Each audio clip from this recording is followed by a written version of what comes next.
Bismillah, elhamdülillah, ve salatu ve selamu ala Resulillah.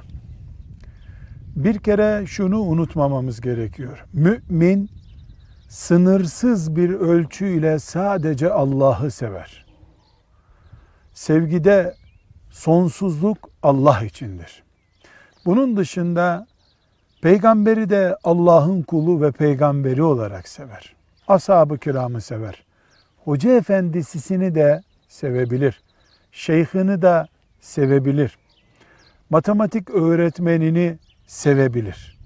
İki şeye dikkat edeceğiz. Referans olurken, onu överken kesinlikle ifrat ve tefride kaçmayacak. Yani bir insanı övdüğünü hiçbir zaman unutmayacak.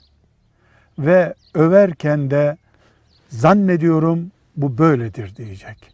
Mesela hocamı seviyorsam, övüyorsam o velidir demeyeceğim.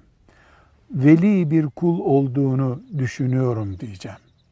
Çünkü kesin karar vermek kul işi değildir. Allah karar verir, verdiği karar da haktır. Velhamdülillahi Rabbil Alemin.